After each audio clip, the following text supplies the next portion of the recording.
Hello, good evening, and a very warm welcome to Rangers Radio.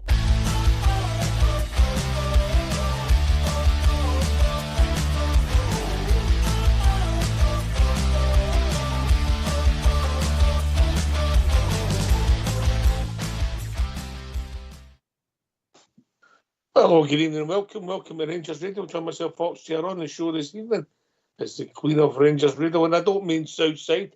Linda, how are we doing, Linda? Evening, Oxchair. Evening, everyone. I hope you're all keeping well. That's me going to do it after the big man again when he sees me. But not to worry. How are you, Linda, after another one of your... is he royal and Riggs you what? 2 weeks on, 2 weeks off? When it comes to dealing with Rangers, maybe that's not a bad thing to have a 1 week on, 1 week off. What a difference a week makes. But listen, we've got to move forward, Linda, right? We've lost a game of football, and I don't think there's a lot to add, is there? Not really, Ox. Probably like everyone else, took us a few days to go over that. Anyway, it's just one of these things, as you say, we need to move on. Disappointing as it was, we've got to try and look forward. Not ideal situation. It's been a difficult opening part of the season and on and off the field. I understand that, but time to look forward. And Linda, look, we'll have a debate, me and you, before we open the phone lines, but where are we? You're quite a practical lady. You look at things from a general common sense point of view. You don't get too high, you don't get too low. Would that be fair? Yeah, I think that's fair. Aye. So where are we? What did you take? Obviously, there's a hangover. Yeah, and where are we as a team, as a club, as a support? What's your take on it? Well, I think there's a hangover still there from last season, and I know you've alluded to that a few times. It was a difficult season for us last year, mainly I think because we got ourselves back into a title race and then we just basically we just all feel we threw it away. We then went into a Scottish Cup final where we probably were the better team. We had more than enough people sitting in the stand, not fit, and we were able to put a team out that could compete. So I think when we lost that as well, Ox, it was just another trophy that we didn't win. And I think everybody felt very, very disappointed, especially after the start that the new manager had made, So I think we've carried that into the new season. And then with the carry on with the stadium, having to play at Hampden. And then ultimately we didn't even get through that the third round of that Champions League to get us into the playoff, which we might have lost anyway. But I think that's been hanging over us. We knew that this first Old Firm game was going to be very important. It was away from home. We needed to make a good start, and we didn't. So I think it's a combination of a whole lot of things, Ox. Where we are as a club, well, that is a debate in itself, I think. The hangover. Look, we've won leagues, we've lost leagues, we've blew leagues. Yeah, we've won them in the last day. We've won them with minutes to go, Linda. We've all had the highs and lows, but I think you're right that the way that pump, it was we were going up that roller coaster to about the end of March, and then we plummeted, didn't we? Yeah, definitely. And the thing about the Old Firm games have kind of defined our season over the last few years, Ox, since we won 55. When we won 55, we were undefeated in all the games in the Old Firm. And if you do that, you've got a very good chance of success. But if you look back in the 3 seasons that's followed that, we've lost finals, we've lost semi-finals to them. We're obviously finished runner-up in the league.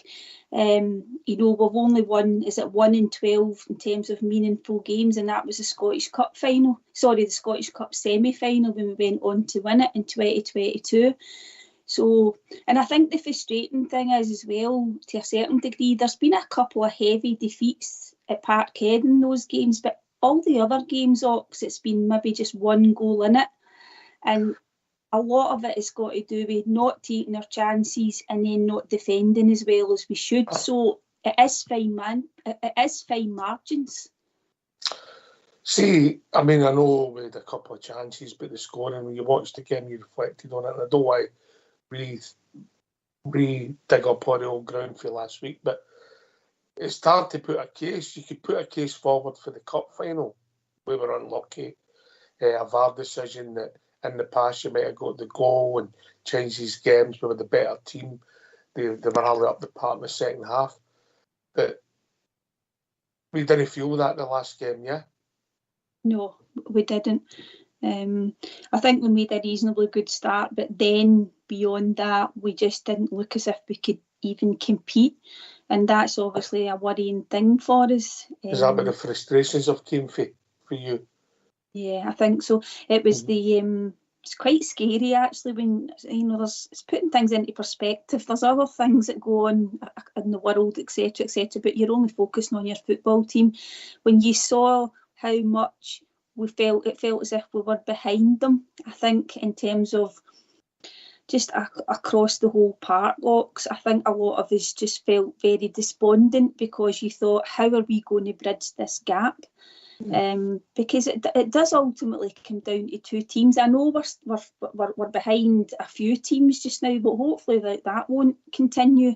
But the gap between the two teams, and this is what I think a lot of fans feel, is as wide as it was, before Gerrard came in. And I think that's very, very concerning for us as Rangers fans, I think. Mm-hmm. You're right, there is more important things going on in life, like Fox getting asked to leave a hot tub because you let yourself down, but that's another story for another time.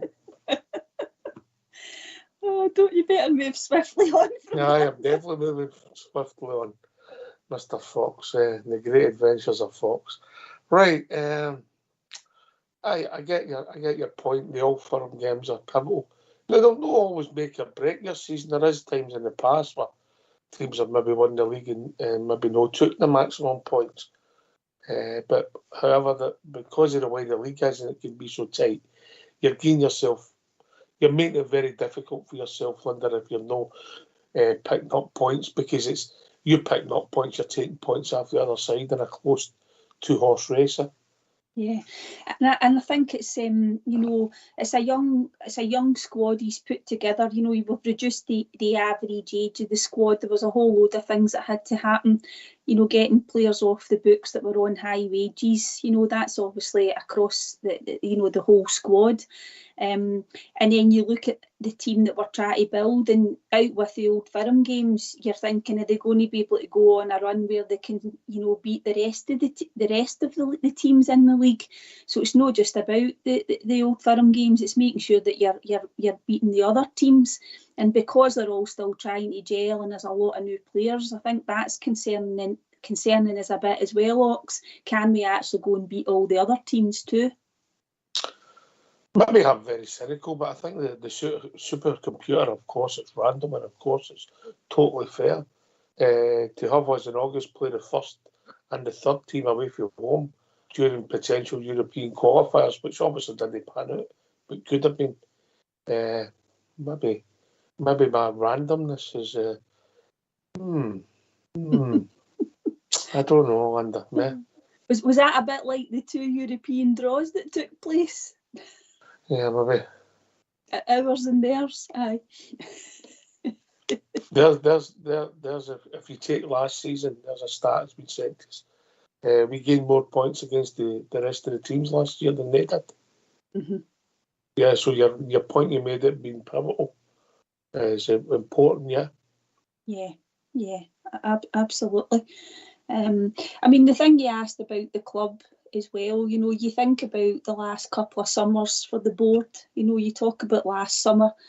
We brought in Michael Beale the year before that, but last summer he was given the authority to go and pick players to sign. And I know it's not just his decision, but we didn't have a director of football there, and he went out and signed players, and some of them just didn't fit, and I think we're still trying to sort of make up for that, Ox. I think that's really affected us in terms of our budget as well. And then this summer, we then had to actually get rid of Michael Beale, bring in another manager. So that wasn't great for the board, because ultimately it's their decision who they appoint. And then this summer, with regards to the stadium, as I've already mentioned, and we don't have a chief executive officer in place either. So it's not been a great time for the board either. And I think it's hopefully that we're going to start take the right steps forward, Ox, and give us the confidence that we've got the right people that are leading the club. Do you think, us as football fans, if our team's winning, we care less a jot who the CEO is? Is these things magnified when you're, say, having a hangover or having a run of bad results? I think it's Yes, I think it definitely does. When you think about the Hampden, I just think the whole thing about playing at Hampden, the fact that it's not a brilliant stadium, it's not perhaps as easy to get to just for travel, etc. The views that people had, where they're asked to sit, that sort of thing. But if we won the games, all of the games there, well, if you think about it, we did okay, apart from the Champions League qualifier, and the sending off of Yefty definitely affected that, Ox. But you're right, it's all magnified by the fact that if you're not doing as well as you should be, Aye, and by the way, I've seen the pictures coming out of the stadium. It's starting to look brawn. Obviously, the extra seating's been put in for the people, the disabled section. So that's got to be seen as a positive. And I don't know if there's another team in Scotland spending as much in their stadium this summer, Linda, than us. Yeah. And that's the really kind of a frustrating thing about it.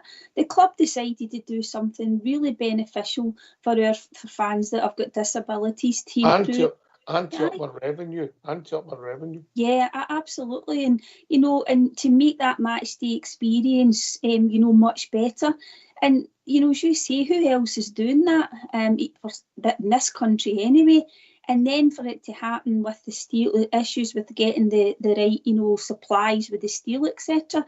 I mean, it had to happen to us, didn't it? And what was a positive just became a negative. And I just felt that I did feel that was just an absolute nightmare for us. It just, I'll ask you a question, and it's not a trick, and I'm not trying to justify what happened, but I'll ask you a question. If we would have had a run of form in April and won the league, do you think the support would have looked at that differently? Yes, I do. Absolutely. I agree with you, but I fully understand the frustrations, and I fully understand for people not like the Hampden. The shape of the stadium, even good seats are that flat that you can struggle to get a good view of the game, and it's just you don't realise how bad it is till you're there and maybe a few games quite rapidly. Yeah, and it does, as you see, we've got to go there at other times. Hopefully we're going to be there again for semi-finals and finals, etc. And you put up with what you get. But not, to have to go and play your home games there. And the European occasions at Ibrox are something special. And I think it's it's the crowd and the atmosphere and everything is really beneficial to the team.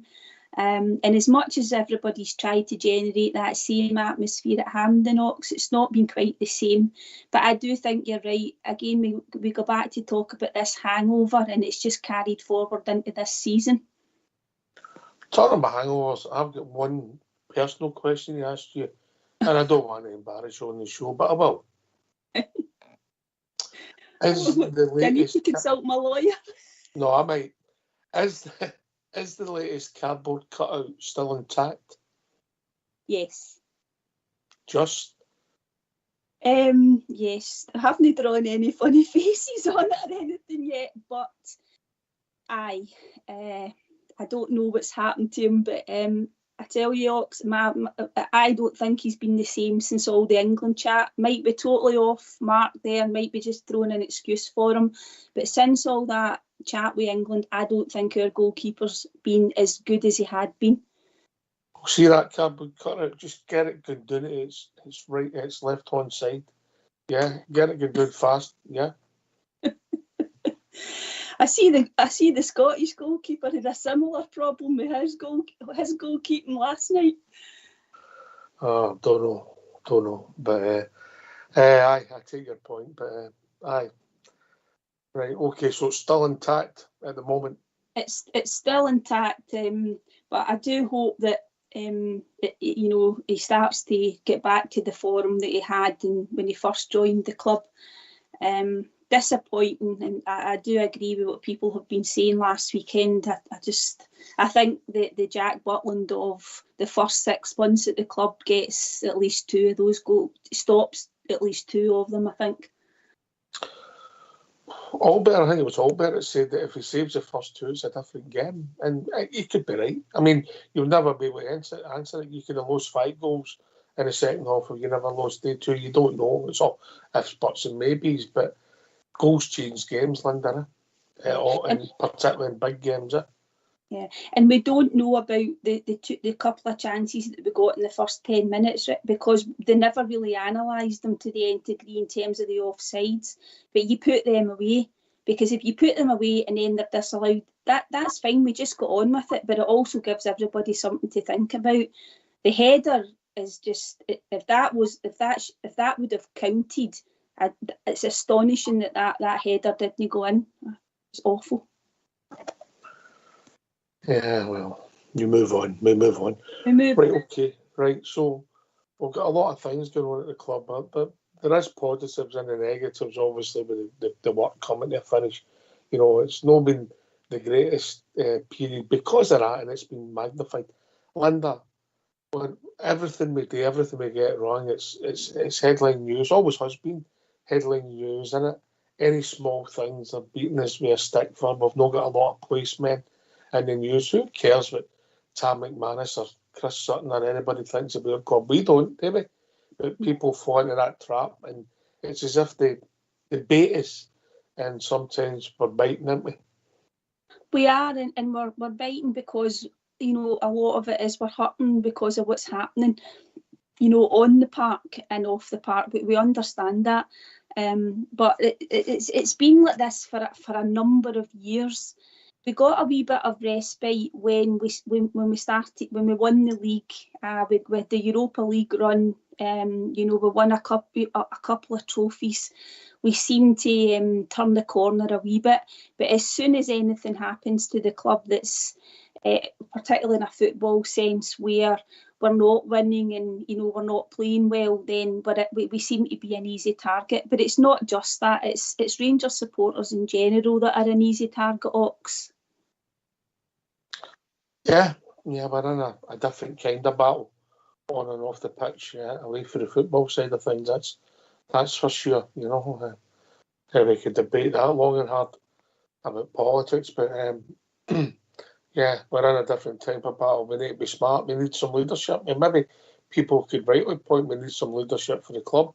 And I don't think somebody like Philip Clement could ever be that leader, because with the best will in the world, he could be the leader of the football club and get the football side right. Yeah, that's up for debate, but he could be.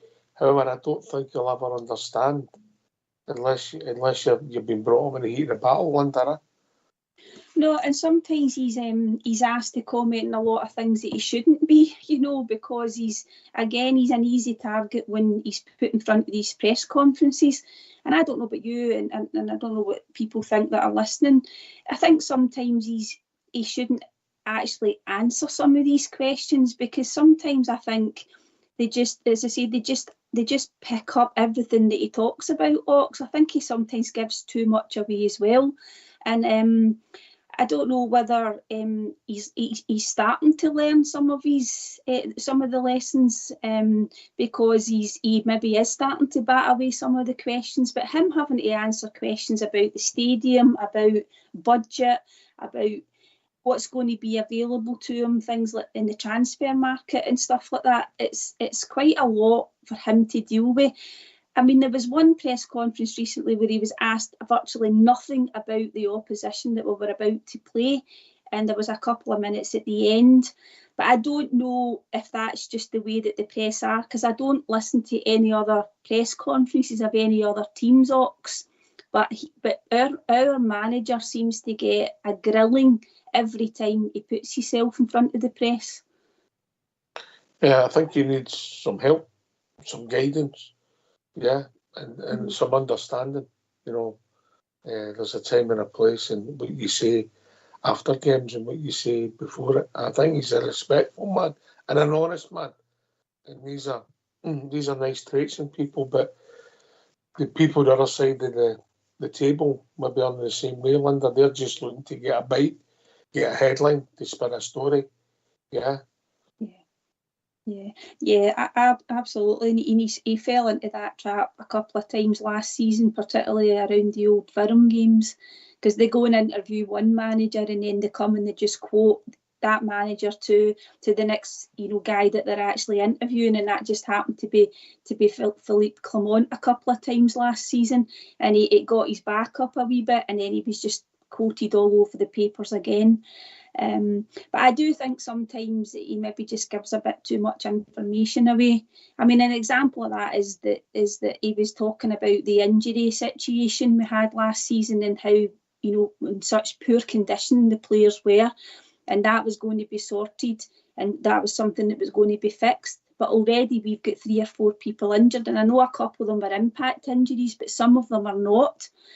So I just think sometimes he needs to keep some of the things in-house, Ox, and not give too much away, I think.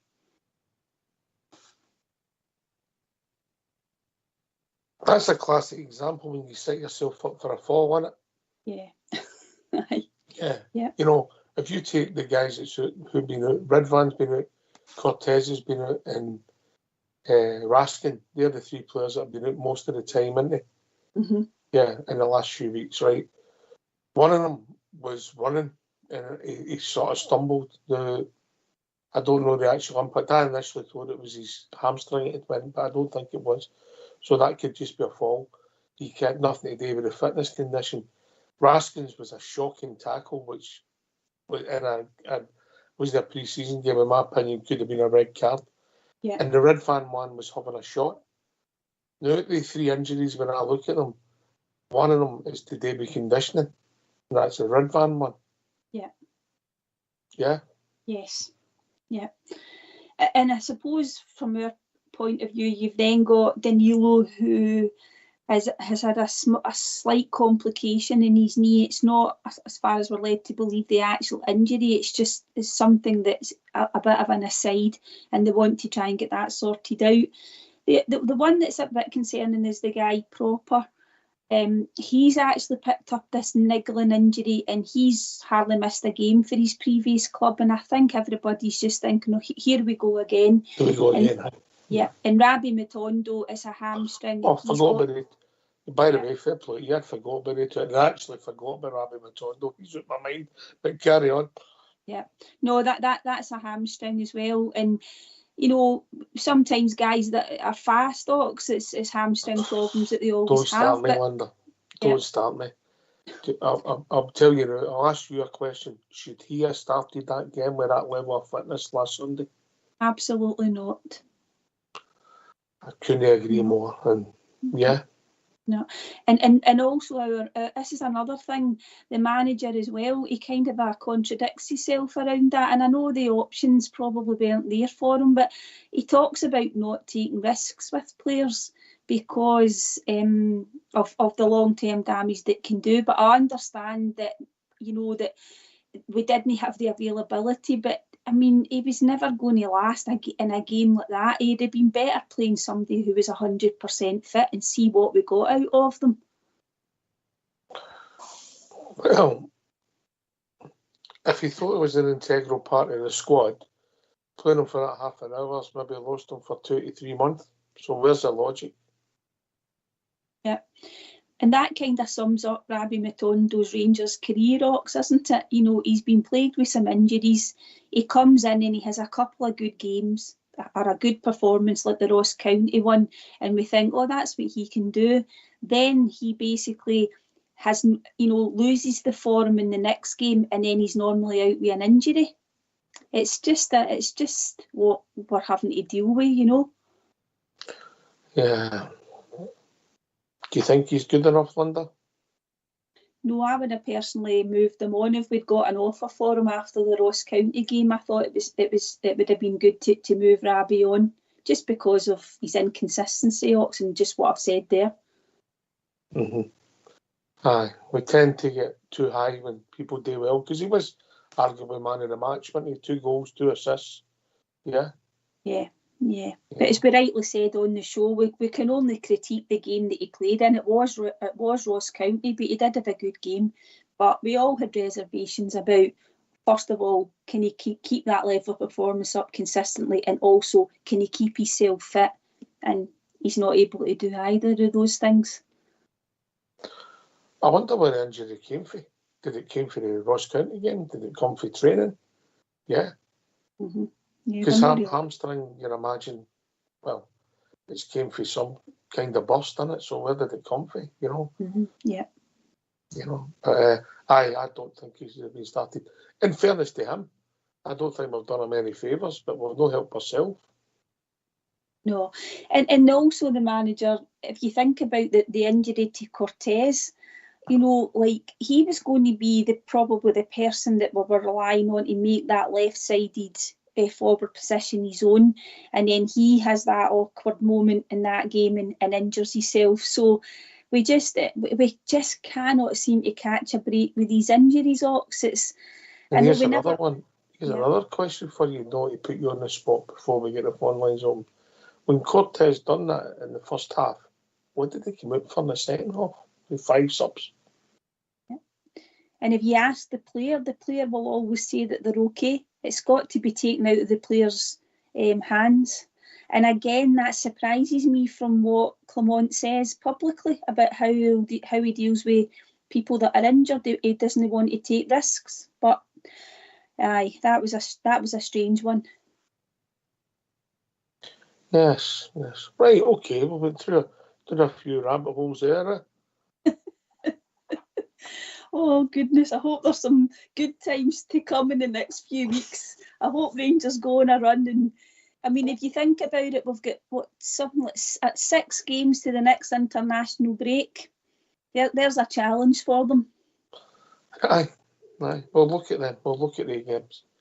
Get your views on them. But let's get the phone lines open. It's your show. We need your points. If you see anything different from what we've said, come in and join us.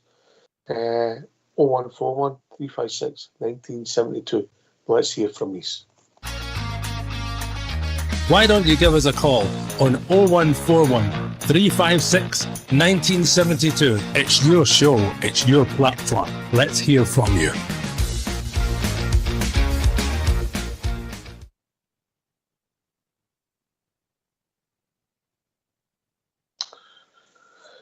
Yeah, you're right. There's a run of games. Let me just get them up, Linda, and just have a look. But every game's important. The next game is new massive, because you want to just win the game, bust that bit of pressure, and win the next game, and slowly take the pressure off. But you need to win football matches, Linda.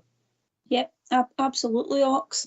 As you touched on earlier, we're going to be back at Ibrox. Yes, it might be a reduced capacity for the first couple of games, but we need to go on a run now.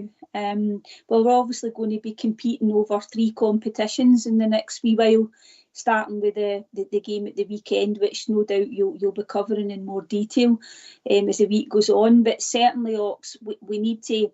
I'm hoping that after this couple of weeks that we've had off, I know we players away in international duty, but perhaps some of those that were coming back from injuries or had picked up knocks, he's going to have, you know, a bigger squad to choose from, and we start to see some of the new signings that come in the summer a bit more, Ox. Who are you hoping to see, Linda? I'm hoping to see more of Igamani.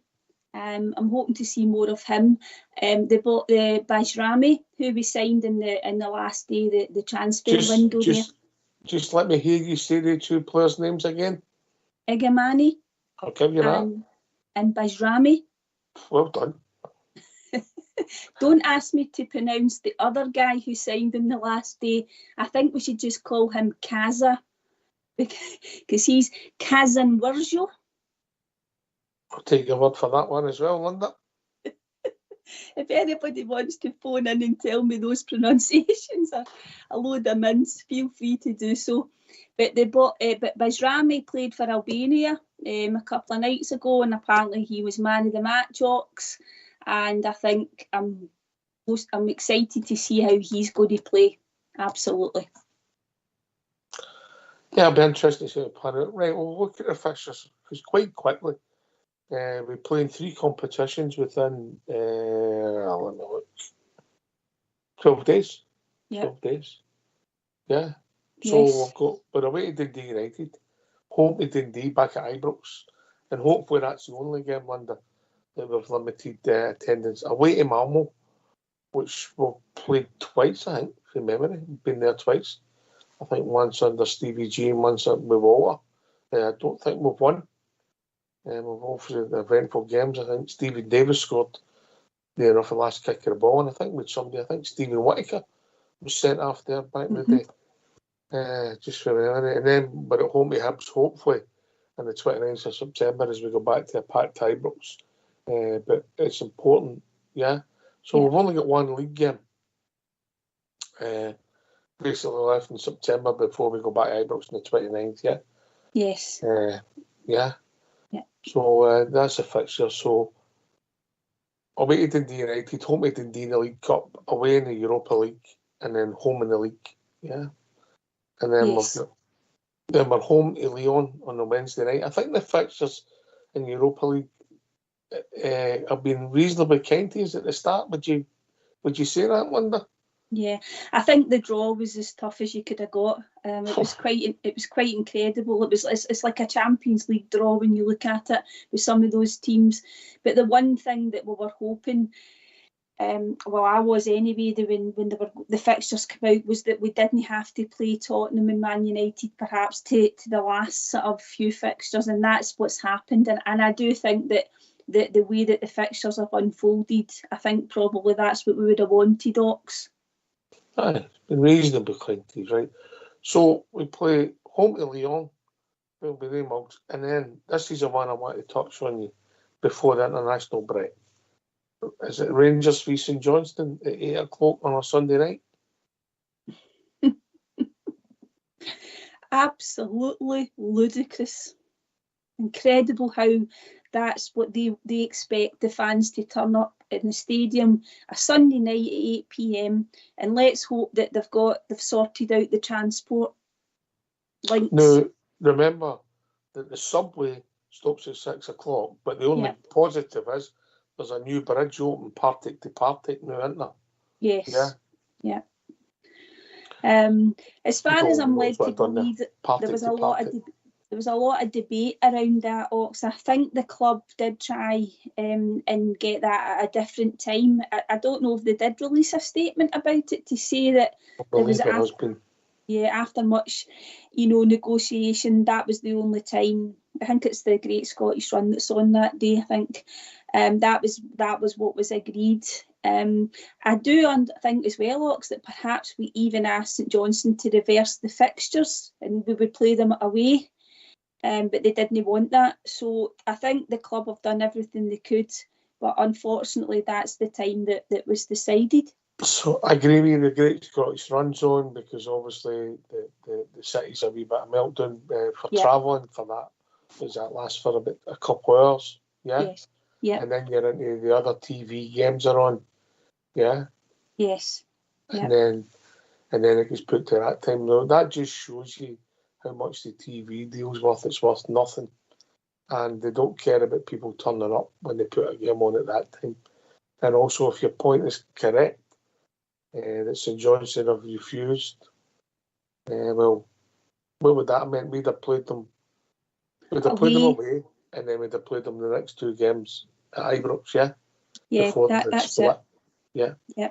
So ultimately, nothing would have changed apart from the next game they'd have had to come to us. Yeah, because the third game would have stayed as it was. Yeah. Yeah. And there we go. And then allegedly Kilmarnock asked for fixtures to be moved to help in Europe. What chance have you got, Linda? What chance have you got? Yeah. I mean, it's really awful. They don't do anything to help the teams. and they certainly don't have any regard really for the fans, Ox. No I mean, chance. I think no chance. We don't. The fans are disregarded, and it's never going to change here unless you have a change of regime. But that's another show on its own. Aye. And because we're contracted with a television deal, we're hamstrung with it. Yeah. Yeah. Because they want to show that game and fill a fixture. But 8 o'clock on a Sunday night, who's going to be fit? Who can get there? Transport's an issue. Kids, you're taking kids who you want to encourage your future generation. Sunday night with school in the morning for a weekend fixture, no a treat in the midweek. Yeah.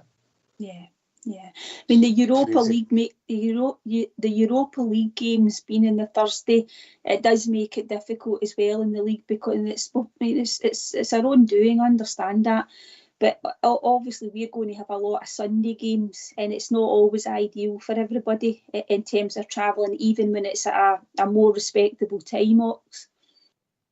Yeah, but 8 o'clock on a Sunday night, Linda. So the game's not going to finish to what? No far away from 10 o'clock. Yeah. Average time to get home on a Sunday night, an hour for people. Time to go to the stadium, get in their car, get in the subway, get wherever they're going. Yeah, I just maybe it's just me, but I just don't see it at all. Yeah. No, and you've got the fans that come over from other countries. Aye. It's a big fan base as well. It's really awful. And as I said earlier, there's just no regard for the fans whatsoever. No, not at all. Not at all. Yeah. And with a supercomputer, a random computer, surely these things, who can end up where? Because obviously if you don't end up in the Champions League, you can be playing games on a Thursday, so the Sunday, so the Great Scottish Run Zone, so if you like, it should be an away fixture, yeah? Yeah, just a bit of forward planning. And as you say, this supercomputer. Oh, what a computer that is, isn't it? Somebody's probably doing it on their iPad. Turing, was it Alan Turing? Was it him that done Enigma? Was it Turing? I can't remember. We never done that one anyway, that's for sure, yeah? Yeah. So, if you've got a magic wand, Linda, I know your Halloween's coming up and you get the same outfit every year, but you've got that wand, do it again, right? Yeah. Right, so you've got to sort something, what we talked about. You've got to do you have 1, 2, 3, 3 being your least, what you're sorting. What are you sorting out? All the things we're dealing with at the moment. Well, probably the third, the thing that there's obviously a couple of things that are going on in the club just now. You've got positions of responsibility that need to be filled. I think I mentioned the chief executive officer, and there's also, I think, another couple of positions, heads of, that need recruited. That's probably things that need to be done. However, they're not as important as to us, I don't think, as fans, but there are things that need to be done behind the scenes because they can have a knock-on effect in how our clubs run. So that would probably be number 3 for me. I don't know about you. But then you start to think about the stadium as well as something that we need to get fixed. But I think that will get fixed. I think it's, we'll be back to full capacity. And then probably the next couple of things are to do with the team mocks, I think, for me. Mm-hmm. And what's your priority? Well, I think the second thing I would probably say, and you put me on the spot, but I think probably it's about getting people back fit to play. And it's all, but I know that sometimes requires a bit of time, but we need to get people fit and we need to get the new players that we've signed into the team to try and help the players that are there so that he's not over-reliant on a group of players again. And the number 1 priority for me is that we need to win football matches, preferably playing good football, but I'll take the wins and the good results. That's the priority. Mm-hmm. Yeah, I get that you want to see Cortez, we want to see how good he is, yeah, in a run of games, yeah, because we've not really seen him under, have we? No. Danilo, we don't know really good how he is. We've seen him bits and pieces, but we've not been able to judge him much because he's been really unfortunate. I mean, the one in St Johnstone, wow. And then obviously, I think it was away to Hearts, wasn't it, when they got it on in the, yeah.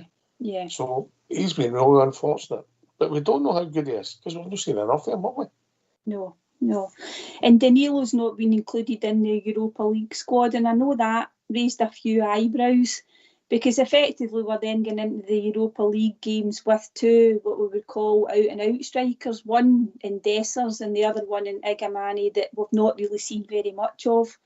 So that was a wee bit of an eye-opener. But you wonder, Ox, if with Danilo they're going to get him back to fitness to be able to play and just get him to focus on the domestic games to get, to build up his fitness again, rather than be available for 3 game weeks, Well, do you think if he's had the lapse that the media said he had, yeah, and he said another few weeks out, as a coach, could you take the gamble? Would he have been criticised if he had to put him in? He probably would have because we've done things like that before, haven't we, with European squads? But sometimes we've not had any choice because of the people that we've had to choose from. We've not been able to pick certain players because they've not been, they're not Scotland, or they've not been, brought up through the ranks. They're not homegrown. But I think he probably would have been criticised. But I think it's just because Ox were going in with just the 2 recognised strikers. And I'm afraid with Cyril Dessers, it's the old question that's raised its head about him again, about whether we can rely on him in the big games. Go and get it off your mind. Go on then, hurry up. No, I'm not going to give Dessers a hard time tonight. I'm just thinking, right, we'll just need to go with we'll need to go with them and try and support them as much as we can. Yeah, I mean, in a week, the 2 performances against different opposition. One week he pretty much done everything right. I think he had 1 bad touch, and then the next week against better opposition, yeah, the game's different, yeah, but he just didn't look the same player. And the opposition shouldn't affect your control. They can be quicker than you, maybe bigger than you, and come and win headers or do whatever. But if somebody passes the ball, you still be able to do the basics, Linda. Yeah, it doesn't matter who the opposition. Yeah, was it a case of 0 to 0 in a matter of 7 days? It's I know. No, I don't know, Hero. Aye. He might be overstretching it there, but he again, like Matondo, he did have a good game. He played well. Yeah. No, I think probably that was a bit strong, a word, hero. But you get the point I was trying to make, I know. I certainly do. I certainly do. It's just one of these things, isn't it? Some people might mention champagne and something else. Aye, it's just the frustration, isn't it? Because, with him in these Old Firm games, he's had so many chances that he just hasn't taken, or he just hasn't performed. And when are we going to get a player that can consistently perform in those games, Ox? Because we're crying out for somebody. Does it matter how well you play if you score goals in that position? No, it doesn't. Does anybody care about a misplaced pass if you put the ball in the net when you get a chance? Yep. Yeah. If you look at some of the goals that have been scored against us, by these players, they're not really in the game that much, but they pop up in those moments and they tuck the ball away, and that's just what we've been lacking, isn't it? Yeah. If somebody tries to play a 1-2 and you misplace it, then 2 minutes later you score a goal, tap in, 20-yarder, 30-yard volley. It doesn't matter, Linda. The misplaced pass is forgotten about, isn't it? And that is, you're right, that's what happens in these games. When you look across, a lot of them over the last few seasons, as I've said to you, earlier there. The opposition players haven't played particularly well, but they've just popped up at these moments to score a winning goal, or just get the game over the line, and you walk away with the 3 points, or you walk away with the trophy. I mean, it's just, we've seen it in the past, when we were successful. We didn't always play well in those games, but we won a fair share of them. Mm-hmm. I know you discuss the Rangers quite a lot with people close to you, and maybe one of your family's got a particular knowledge of football that he shares with you quite a lot. Yeah? Yes. He might be listening. Yeah, well, what does he make of the shape, and what do you make of the shape of the team? I think there's concerns, about the manager and how he sets us up. We're a bit too open at times. We need a couple of players in that middle of the park with a bit of dig, Ox.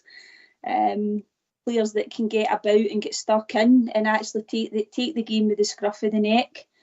And also a couple of players that could take a shot as well. I think we've talked about that quite a lot of times. I think it's horses for courses, and perhaps we all feel that the manager's kind of sticking with that one formation, and perhaps he needs to have something else up his sleeve, Ox. Did the opposition come into that when you're setting your team up? I think they do to a certain extent, yes. Particularly the so-called higher level teams. I just think if you persist with your formation and your record reads no wins, I think you do have to take the opposition into consideration. Playing devil's advocate, how come you can go to Benfica then and be robbed? An own goal and a dodgy, penalty, yeah, but we were a better team, yeah. Yeah. That's a fair point. But I think when you're talking about the games in Glasgow, particularly away from home, I think there's a certain atmosphere just now that you've got to take into consideration as well, and you've also got to make sure that particular opposition don't start strongly, and they're not too up by half time. Mm-hmm. Be sensible, yeah. Be sensible. Yeah. But I suppose, Ox, you kind of legislate for some of the mistakes that your players make when you put them on the park. It's just, I just think as a family, we sometimes feel as if we maybe give them a bit too much respect at times, and there's a bit of a fear factor creeping in, I think. Goals change games, Linda. Yeah. Yeah. I agree with you. If you put the ball in the net with 2 goals, I think the 2 of them are chopped off, but it gets out. But the big moment for me was the one that wasn't offside and proper puts it butt cross goal, and hopefully it was put in the net, but we've done nothing. Yeah. And then you don't know what would have happened. Now again, you'll never be able to answer it. But anyway, it's gone now, so we move on. Yeah. So you've got concerns with the shape. I've made my feelings known. I think the problem is that teams now just set up to counteract. We know exactly what we've got to do, and sometimes we've got to just do something different to move them about the park, and then we could move back if we like. We should be intelligent and good enough to do that, Linda. Yeah, and I think when you think about some of the players that we've been shouting out, for example, Sterling to play in midfield. Didn't have the best of games, like a lot of people. A lot of the players didn't play well, but you just wonder, at this particular moment in time, we've not really. I don't think we've got the players that he needs to play the way he wants to play, Ox, just now. But we've got to give the manager a bit of time, because he has said that he wouldn't get everything done in that transfer window there, Ox. He needs probably 2 or 3. But is he going to get the time? That's the issue. You need results. Linda, just come back, and we've not heard from you for a while since the transfer window closed in the whole summer. We've got a lot of people at the door. Is there any of them you'd have kept? No. Not one? I don't think I would have kept any, but to remind myself.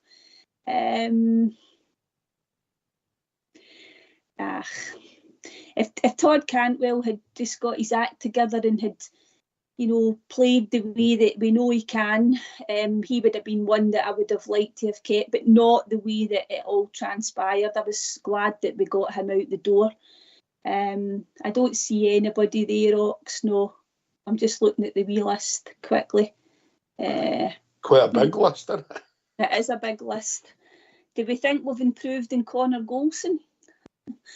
That's a loaded question. We did get rid of 37,000 a week written off Fox, I suppose. But what about the quality? That's the thing, isn't it? That's the thing. I mean, Connor Golson was a good player for us. Came in 2018, gave us 6 years.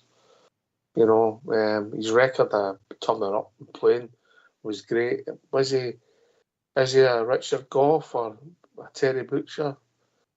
Play like Magic Bagheera? Who could? That these guys were different. Is he even a David Weir? But he was an integral part of a reasonably successful team for a low base. And look, I think the problem is that once people know you're a big earner, Lyndon, you got that extension to your contract. Any mistake or error you make gets magnified. I think it was maybe time to move on because we had to reshape the team. But at the moment, proper or Golson all day long, but he'd be playing the right, wouldn't he? Not the left. Yeah, because we are actually quite short, aren't we, really, when you think about the players that we've got left in there. You've got Suter, Balogun, Proper, you've got the Inciala guy, and he's not in the Europa League squad. And then you've got the new boy, Kaza. So we're led to believe he can play centre-back, but he can also play, I think, right-back as well. Mm-hmm. So if I missed anybody out, is that all we've got? Centre-back. That's about it. I think we've been joined by Mr. Fox, who's popped in. I hope he's not going to go about this liberty was took with me at the weekend. Evening, Mr. Fox. Good evening, panel. How we doing, mate? Not bad. I've dried myself off after getting thrown out the hot tub. But my question to the panel was, in light of the abuse that James Tavernier got after the Rangers-Celtic game, and it was witnessed, of course, by the young boys who have came from foreign countries to come and play for our club, do you think it will affect them in their play, as they may be nervous and afraid to make mistakes in case the crowd get on top of them? Wow. That's a piece of Fox. Have you been thinking of that all day? Linda. Oh, goodness. Do you know, Fox, when I saw that video, it was one of the things I did think about, when you looked at them, the age of the guys that were actually there. I think young Raskin was there, wasn't he? He was the one that was right at the front, and I think actually Matondo was maybe in the video as well. And you did wonder that, what do they actually think? Whatever you think about somebody's performance, whatever you think about how they play, to verbally abuse somebody leaving their place of work, it was really, really poor. I hope it doesn't, Fox. And there's been enough, outcry from Rangers fans and who were condemning the video. And these things, the players do, they do hear about it. So hopefully, it doesn't put them off, Fox. But I can understand that there might be some reservations around it. It was an awful thing to do. Well, considering that, although it may be a standard reply to question in front of the press, most of the players say that they've heard of the tremendous support that Rangers fans give their team, and then to witness that when some of them have only been here a matter of weeks, as I say, I just wonder if it will affect the confidence of some of these young boys. This is what we don't know when you sign somebody, Fox. We used to say, is the jersey too big for them? Yeah. People say, is the jersey too heavy for them? And you don't know about that till people put in the heat of battle, particularly young players, Linda.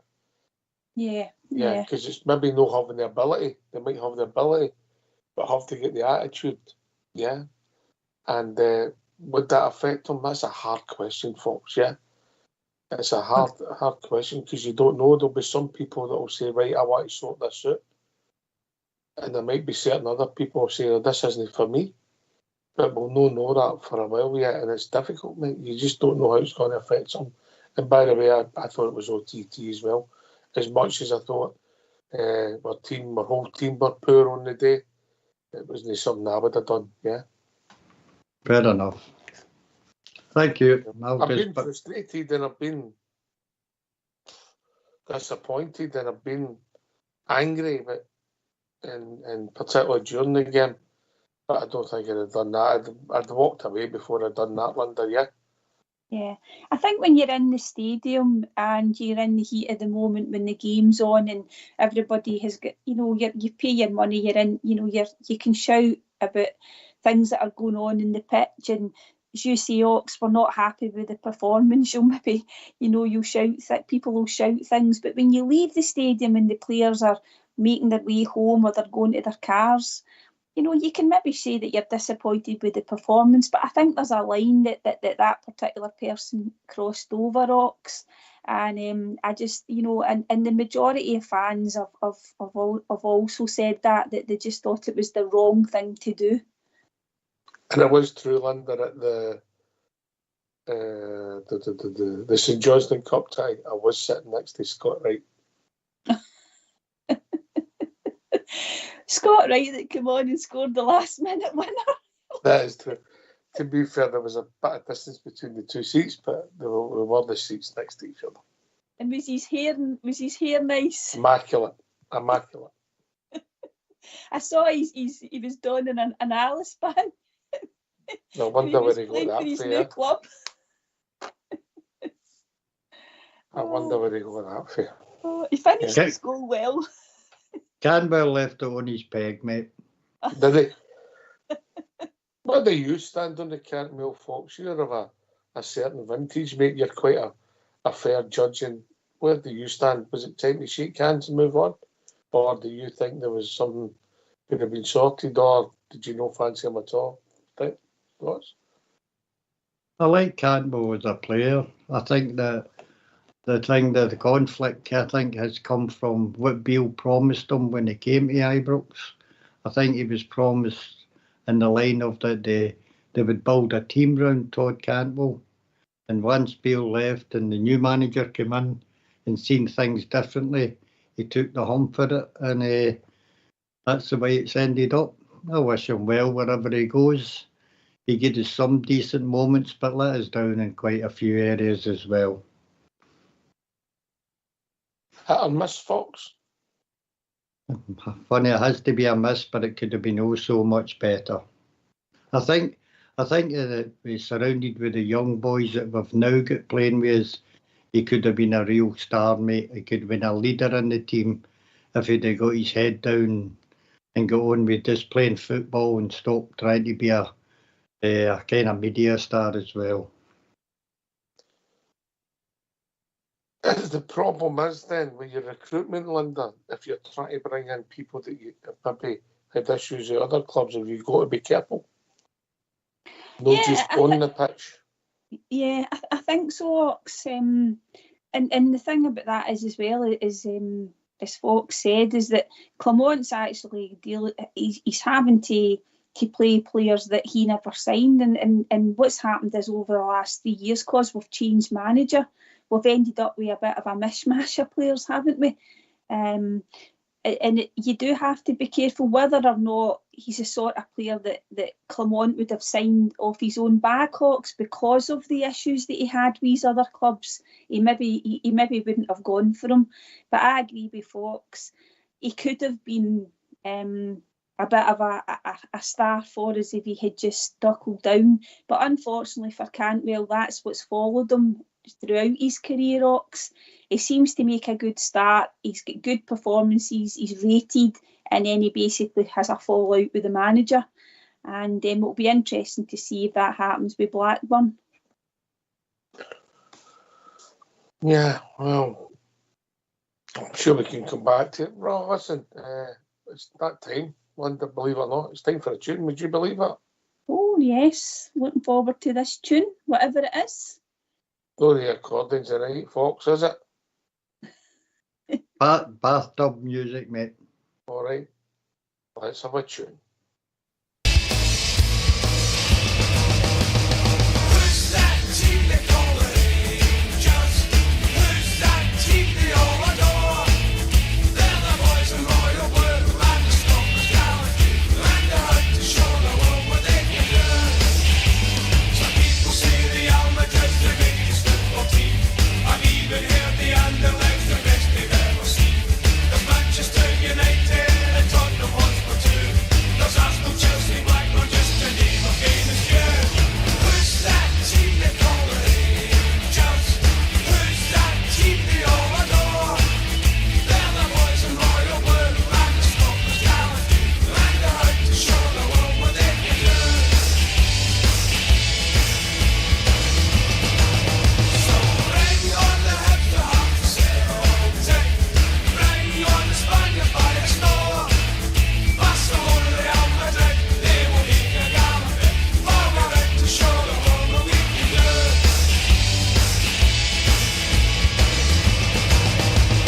Who's that team they call the Rangers? Who's that team they all adore? They're the boys in royal blue and the Scotland's gallantry, and they're out to show the world what they can do.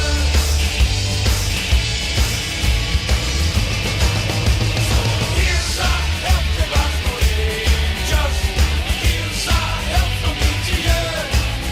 And let's hope that every game will immortalise the name of the boys who wear the famous royal blue.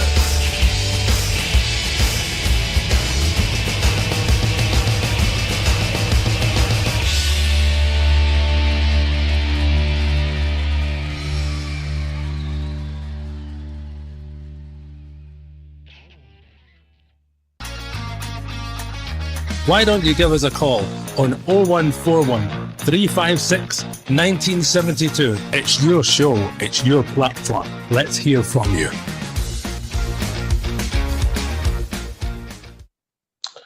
Yeah. Thanks for that, Fox. With the question I say tonight, where are we? Where are we as a club? What's your thoughts, hopes and aspirations, Linda? It's simple. Obviously, our hopes are we keep winning football matches, drives us on to silverware. The team plays decent stuff and everything gets sorted off the pitch. Is it as bad as we think, or is it a reality check? I think it probably is as bad as we think to a certain degree, and I just think that's purely down to the lack of trophies. I do think that, Ox, when you think about it. Four finals. Yeah, would you agree? It's just down to the lack of trophies. I mean, there's been cup finals in the Gerrard's one, the 18 one, the sort of semi-finals the last couple of years under Beale, and that we never competed. We weren't great under Clement. And the League Cup one, the Scottish Cup final, we could have won. You know, we could have been. And this league title here, the one just gone, we blew it, Linda. There's no ifs, buts, or maybes, we blew it. So there's 4 more trophies, yeah? Yeah. That off the top of my head, without thinking back to maybe the 2 that St Johnstone won when we won 55. Should we had a treble that year? Mm-hmm. Yeah.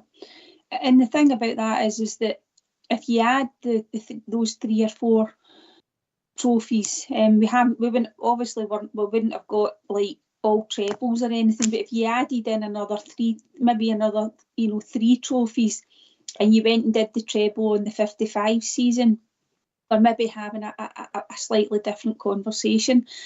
And I do think that we're having maybe a different conversation to a certain degree if we won the Europa League. We didn't, but that was an unbelievable achievement. And that's what a lot of fans have been saying, Ox. In a matter of 2.5 years, we've gone from, a Europa League final to not being able to beat a team that we should have to get through to the Champions League playoff match. And I do think, it's the sort of team that we would have taken care of quite comfortably, Ox, in recent European years, I think. Yeah, I mean, the Europa League season, yeah, it was magical, wasn't it? It just kept growing and growing and growing, you know. I think the Dortmund one was a springboard there. Yeah. Yeah. We got that bit of luck that Haaland was didn't they play in the both games, and that was like a dream that night in Dortmund, wasn't it? When you looked up and you seen the score, and you were like, this just didn't seem right, did it? And it wasn't just that, it was the way we were playing football, wasn't it?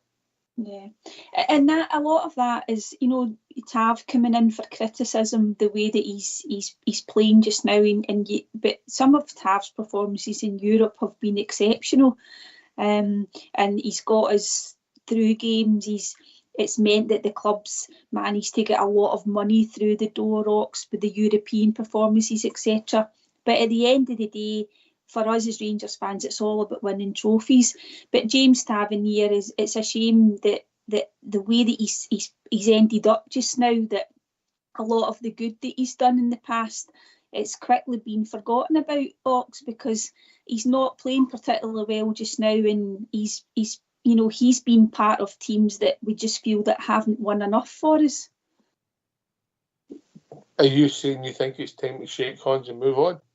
I do think, and I'm very grateful to Tav for or a all big he's cuddle done. and move on. Different. Big cuddle and move on. I do think, Ox, that if we could have got somebody in, a suitable replacement, I think Tav and Golson, they both should have. I mean, Golson obviously did go, but I just think for Tav it would have probably been better if he had moved on there, Ox.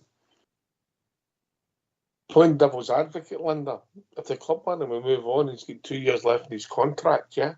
Mm-hmm. Yeah, I know, Ox, I know. It's not easy, as you say. The players hold all the cards, I understand that. And I don't know how close he was to moving on, because remember there was all the rumours about Trabzonspor coming in for him as well. So you don't know. Still kicking off the day, because the Turkish window's no shut yet, is it? Yeah. There's a bit of rumour going on that Gio might be interested in taking him to Besiktas, but that's an easy link to make because obviously the former manager coming in. But Tav's got to want to go and uproot. You know, we'd have to uproot his family and all that. So you're right, Ox. He's the one that holds the cards. Right.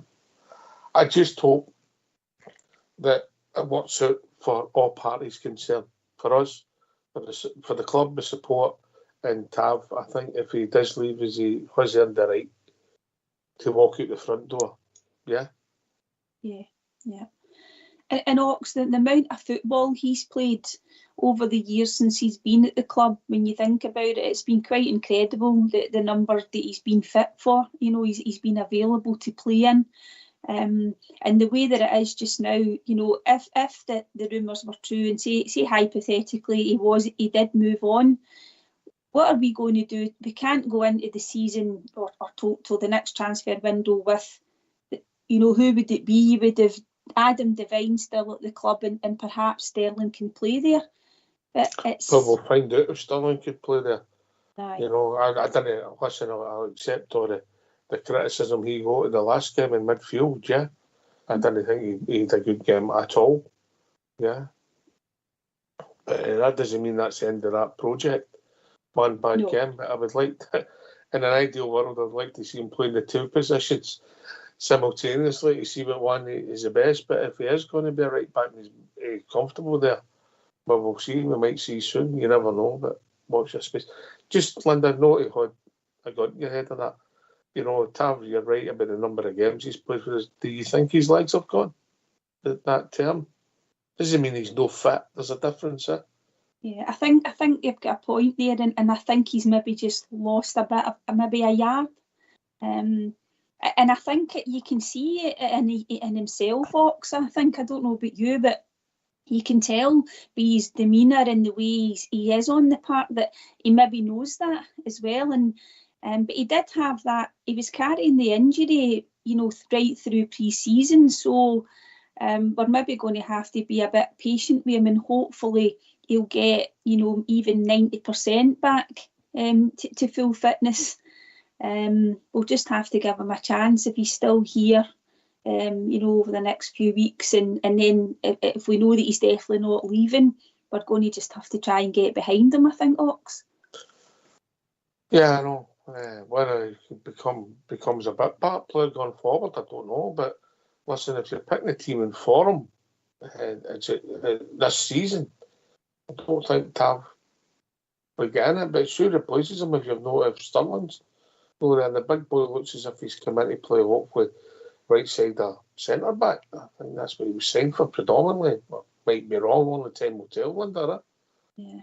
Like And the thing is that, in Ox, if you can't, people used to talk about the right back position at a club, and you're in a bit of trouble if you don't have somebody coming up through the ranks that you can play in at right back in a team, and I'm not laying down that position because it has been important to us.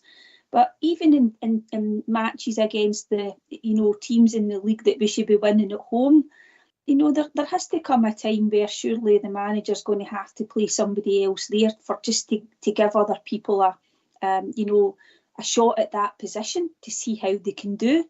But we have none of the managers have ever really rested James Tavernier unless he's been injured. Do you want me to look at the games he's played season by season? Well, give me 2 cents, I'll get it up, Linda. Yeah. Yeah.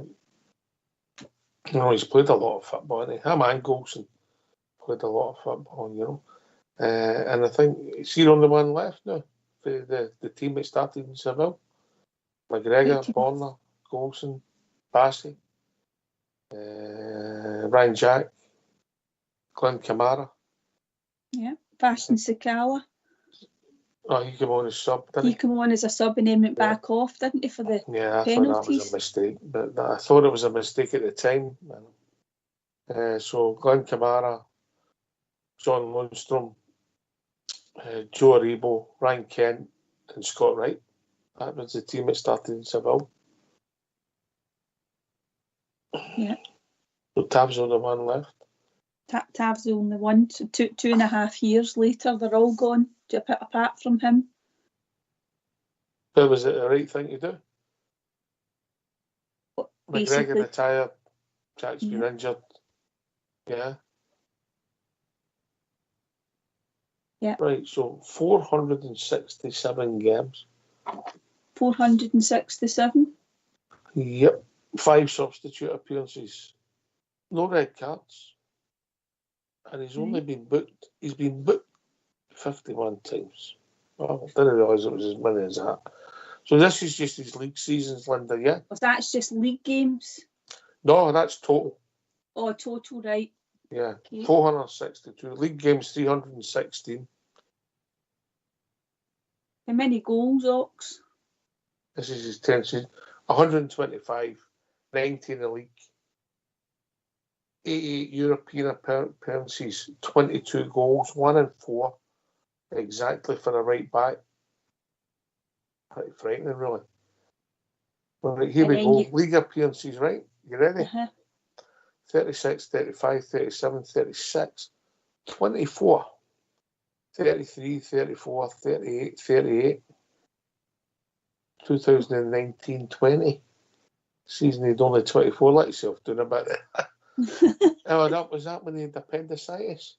Yes, I think you're right. Yeah. And you're talking about 125 goals. He's probably had, at least, if not a lot, maybe more than that, assists. Because his goal involvement's not kind of 1 and 2 or something like that. Aye. Yeah. And he'll be, let me see, he will be 33 in Halloween, 31st of October. Halloween. Do you think he should have been inducted into the Hall of Fame? Do you think that... I've got a view on that, Linda. Do you want to hear it? Yes. I don't think anybody should be inducted into the Hall of Fame till their career with Rangers is over. Agreed. Yes. Agreed. Absolutely. All right. That's my own view on it, yeah. Yeah.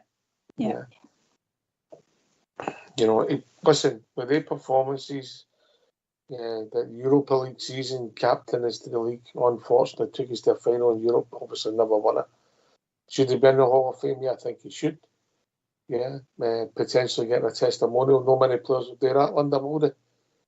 No, you don't get the longevity with players now. They don't stay at the one club. It's a rarity, because as you said earlier, Ox, the players hold all the cards. They're quite happy to see out their contracts now and move on as a free agent, because they're then able to negotiate good contracts. They're not always wanting to get a club a transfer fee. They're happy just to move on.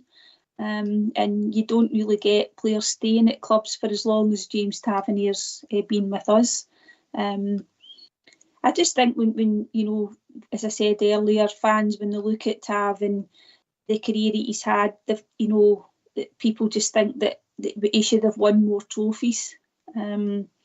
But as I say, sometimes it's what's round about you can affect that as well. So it's not just always down to that one individual player, isn't it not? No, I get that. I fully understand that, And you'll get some criticism maybe in the 2019 League Cup final. The one that Morelos missed a penalty. Maybe people would argue he should have stood up and took it. Yeah, and I get all that, and I fully understand it. I just hope he leaves the club out the front door, because I think he deserves that. I also think the way he's grew up and the way he's conducted himself, I think he deserves that. Yeah, people will say, he says the same thing every time they lose a match. What do you want him to say? Yeah, it's really difficult. It's hard enough coming on here, Linda, when we lose a match. Never mind you're just coming down the tunnel and somebody shoves a microphone in your face.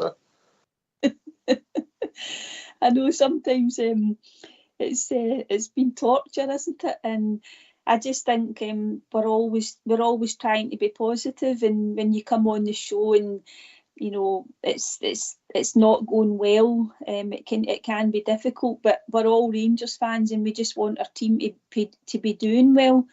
Things that happen off the field, they don't help. But as you say earlier, Ox, they just get magnified when perhaps the team aren't playing as well as we would want them to. Yeah. Do you think we should tape the pre-match shows and put them out a week later? Maybe later on at night, for obvious reasons. The pre-shows, should I say, the build-up to the show. Record them and put them out. That would be different, wouldn't it? Oh goodness. Aye. Good. Well, listen, I think it might be time for Tav. Yeah, maybe come out the team at times and we move on, and maybe it will be still on it plays there. I don't know. Because we're short in midfield as well, Linda. Yeah. I mean, how do you think the squad's actually shaping up now in terms of, getting us through to the January transfer window anyway? But a lot of things sometimes don't happen in January anyway, Ox. But generally across the squad, I mean, how do you think we're actually shaping up? Centre halves, give me the fear at the moment, yeah. Yeah. And obviously we brought one in, we can't judge. We brought a guy in who's not lasted 90 minutes in 2 games, so taking your point forward.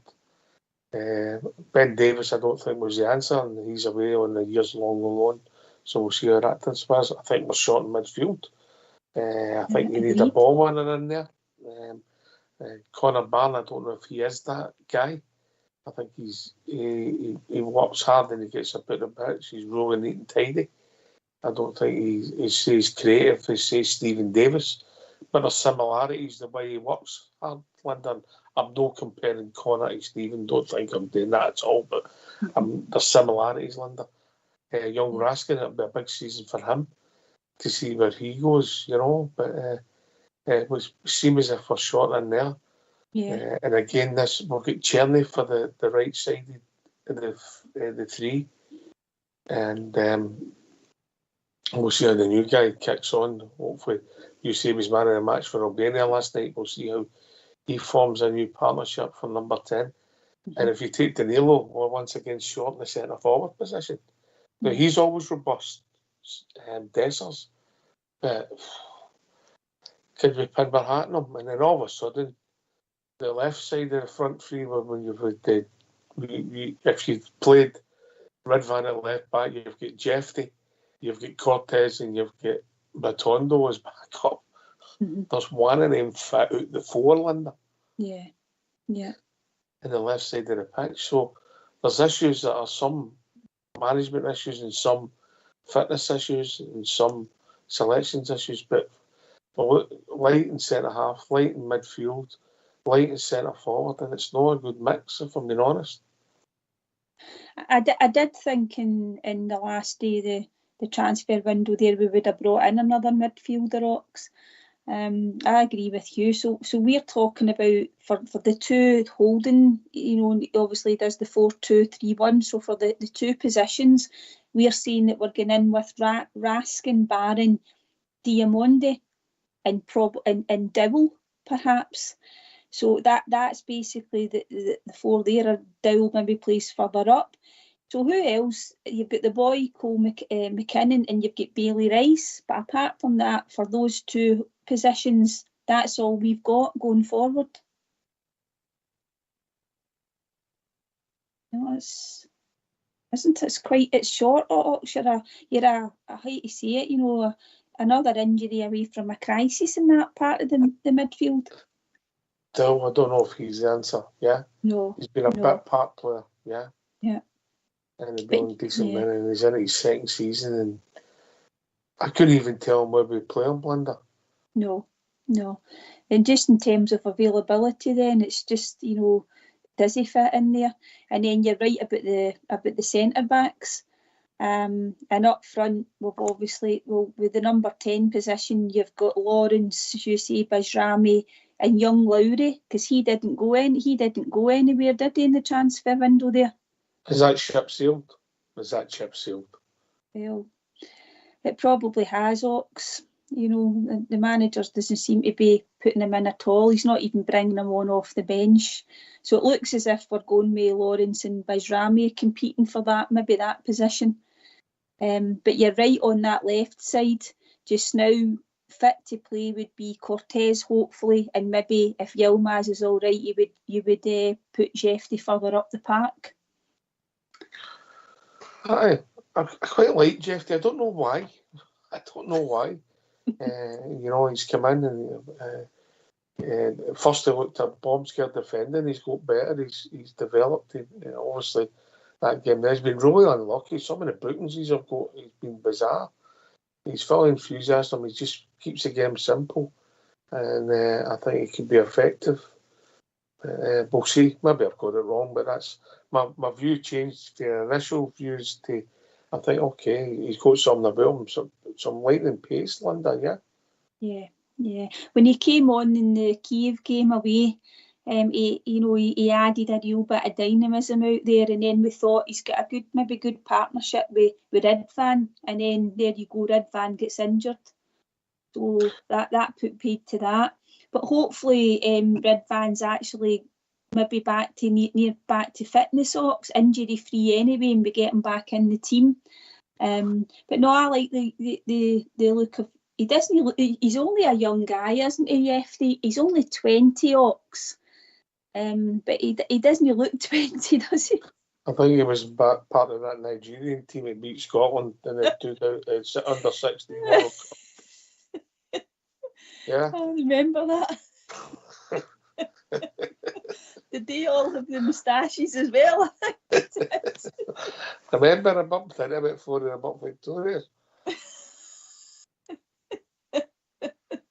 Right, let's hear from you.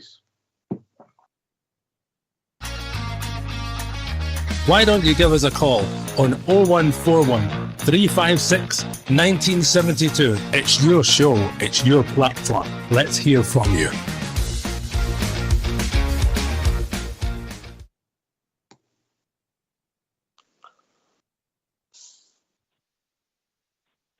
I think we've been joined by your favourite caller, Linda, or one of your favourite callers. Evening, David. Oh, it's David tonight, is it? It's no all David, it's David. Hello, Linda. How are you doing, sweet pea? Good evening, Davy. How are you? Yes. Oh, I'm fine. I was out playing golf today. Oh, we're still waiting for an invite, aren't we, Locks? No, the invites are there. It's a matter of just getting contact. I was saying to Ox I was going to invite Suicide, but he's flew the coop to Turkey. So anyway, I was talking to Skull Skill Blue there. He says, I'm glad you phoned, Davey. He says, the show's going downhill tonight. I says, okay, I'll just come in. You're Is that breaking up meant there, to be David. funny? You're breaking up my head, I'll be right. No, I was listening earlier. Fox made a very good point. I mean, about the effect of the young guys, but I don't see that shouldn't anyway. If they're professional enough. I mean, what that guy done, that guy should never even, if he's got a ticket for Ibrox, he should never get through the doors again. I mean, that was just, it was just unbelievable what he got away with. But I don't think it'll affect any. I'm not saying it'll bring the attention that the fans are totally not happy with what's going on. But that's not the answer to go and behave like that and give that guy pure gobbing. I don't think, regarding what Fox was saying, I don't think that will affect any of them. No, it should cheer them up and just say, well, it's time we shut all these people that are knocking us. So it was spot on there, Fox. Look at the way you abuse me when you meet us. That's because you dumped me in Mount Florida. I had enough. And then and then she says, what made it worse? She says, you never get hate me. It's 11 o'clock at night. That's a different story now, David. No, that's the difference between this show and other shows and things. You guys are top people, and you can't get a better show in town than this. We're talking about Tavernier. I think regarding Tavernier, I think the problem with Tav is that should have been sorted a couple of seasons ago. And the biggest mistake, I don't know who gave him 4-year contract. I don't think Tav did, mate. I think what Tav got was a year or 2-year extension. I don't think he got a 4-year deal, mate. Yeah. And I think that could have been a 1-year extension, and at the time it made sense. I mean, the last time we done that was, I think with Andy Halliday and Jason Holt, we gave them the big long contracts in the back of the 2016 semi-final. You've got to make your decisions in the cold light of day, know when emotions are high, David. Yeah. Correct. I think everybody's prejudging that, but I mean, it's everybody's on his tail, which is you're going to get that after that kind of result. But I've been saying it since the end of the Celtic game. I think you'll see a big difference in Rangers when we get back to playing at Ibrox and we get back to that environment, because I don't think Hampden, especially the European night, that just was alien to where we were. And as Linda says, we had the beating of them, but I just don't think it was. As I said earlier, it just came too early for us. It just like playing that monkey mob. It just came too early. But I think we'll have a bigger crisis coming up at the weekend if we don't come out of this game with the 3 points. I mean, things are piling away and piling up, and I think this could be. I don't know if it's going to break the camel's back. The pressure amount, Davey. I mean, they're putting it on themselves. Aye, we need that'll be my third away game of the season. We went to Hearts, their place, and then we're going to Tannadice. So you have to start winning away games. As simple as that, Linda. Yeah, agreed. I think you're right, Davey. We have to get the result. It doesn't matter how we do it, Davey, at the weekend. Just get the 3 points and get back down the road. and then the games start to come thick and fast after that. And that might be quite good for the team, Davy, because it gives them a chance to gel, and hopefully we'll see some of the new players as well. The young boy Igaman, and Bijrami and Cherny. These are guys that we're hoping that are going to make a big difference to the starting lineup. But you're right, Davy, if we didn't pick up the 3 points at the weekend, the pressure does start to mount on the manager, but also the players. You're spot on about that. Yeah, well said. I'm a great believer in what Gerrard used to say, when he never made excuses. He always obviously presented himself very well if the result didn't go in his favour. But he was honest, and he would say, well, look, I can't complain about the players. They left everything out in that park.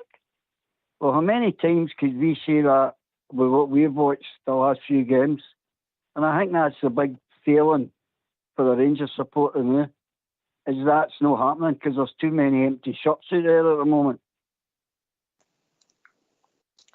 Put your finger on it, Davey. Let's just look at the game at Hampden before. Arguably the two best players in the park for us were Matondo and Dessers. And then you go there, is it they've not got the cojones? Is the jersey too big for them? Mm-hmm. The expectations too much for them? And then Matondo and Dessers are arguably our two worst players. No alone, I may add, but just saying, how can that pendulum swings that much? But help me, I don't understand it.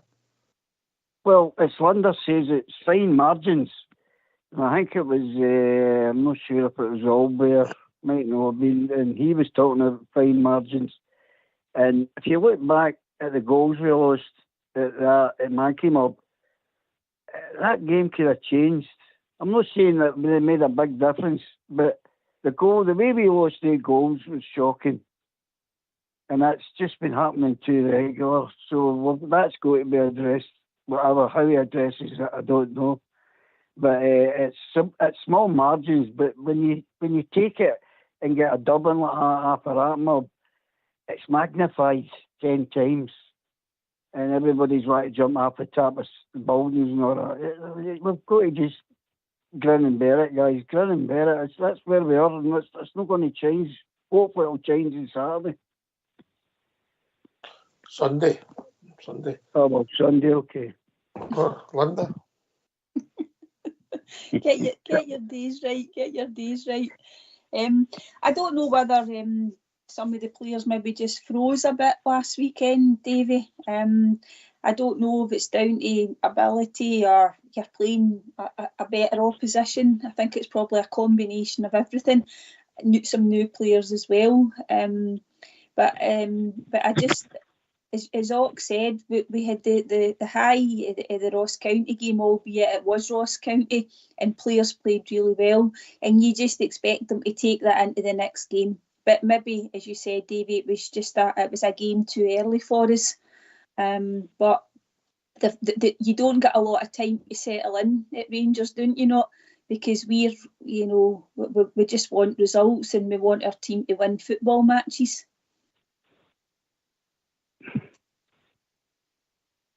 Davey? I wonder spot on, but I mean, I said that when I was at the Ross County game, and then everybody's raving about 6 goals. I said, wait a minute, guys, step back a wee bit here. It's Ross County, and they are not out of the races. You're going to play a team that's playing on forum at the Mankey Mob's place, which is doesn't matter. All the best teams find it hard to go there. And we went there not even ready for that game. And that's what I'm saying. It came far too early. So we'll wait and see where we get a response, which we have to get. Because if we can't afford any more points behind that, it'd be shocking if it ever happens. Aye, so you're just saying it's a big game on Sunday, and I fully understand that, Linda, yeah? Yeah, it is a big game. I mean, Dundee United away, it's not an easy venue to go to. They're going to be up for it. Every time Rangers come to town, it is a big game. It's 12 o'clock, isn't it, Ox? It's on the television. So, you know, the players have had a fortnight now. Some of them will have been away in international duty. The others, I don't know. I think there might be a behind closed doors game this week for the Mocs. I think the manager spoke about that. So you just want them. Another 4 injuries, Linda. God. Oh, I don't think we could cope with that. So you want them to go up, put on a good performance, but the most important thing is to get the 3 points, because you then can build a bit of momentum, Ox, don't you? Because if you win at the weekend, everybody's upbeat going into the Dundee game, the League Cup quarter final. First time we're back at Ibrox. I think that's is that 5:30 on the Saturday? So you've got, you know, Another tremendous kick-off time. I know, on a Saturday evening. You know, we're all going to be back at Ibrox for the first time this season. There'll be a bit of excitement around it. So yes, it's up to the players. They need to go out and put a performance in at the weekend that's going to get us the victory. Take the responsibility and give us something to cheer about. You know, I know it's about us creating an atmosphere and we've got to get behind the team, Ox, but they've got to give us something.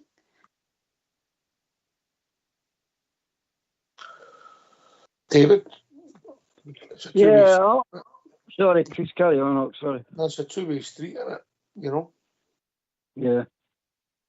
Aye, well, what I was going to say to you is, I mean, how many times can you tell me how many teams that Clement has put out where he's not had to change it?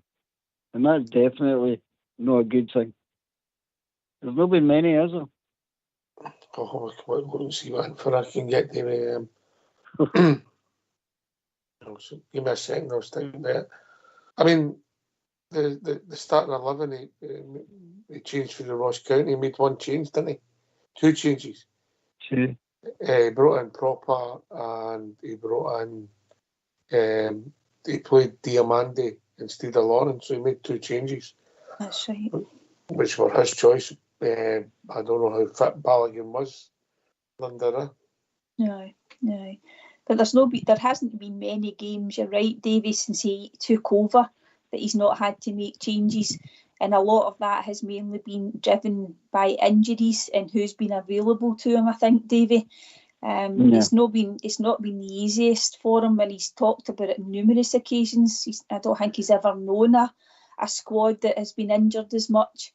And then there you go, Davy. We've got a few on the casualty list already, so that's frustrating for us as well as a support, isn't it, Davy? The fact that we're already down players through injury. We're only 6 or 7 competitive games into the season. I know, doesn't seem to get any better. What concerns me as well is Ox has pointed it out many times, and so has quite a few years on the show, is the way formation to me is just baffling me. You know, if you look at the midfield at times, you could get a bus through there. And what worries me more is we're not rectifying it. No. We're not stopgapping it, which we should. If you see something that's not working, fix it. And it's not happening. I just don't think that setup's that he's still sticking to it. That's a worry. Yeah, I don't disagree, David. I don't disagree. I've got my problem with that system. And as a football system, I think it's got flaws. Ball system has got flaws. It's up to players to sort them, Linda. Yeah, and I think, as we said earlier, about the opposition that you're playing against, and see that midfield, Davy. I mean, there was a few times last week where there was one pass that split us wide open, but that also happened against so-called lesser quality teams this season, Davy, hasn't it? I mean, it happened against, I think, Ross County. Yeah. It also happened against Motherwell. St Johnstone did it. So I think that's probably one of the worrying things about the manager, Davy, is the fact that, I mean, he might be trying to rectify it, and it's the players are maybe not doing what he's asking them to do.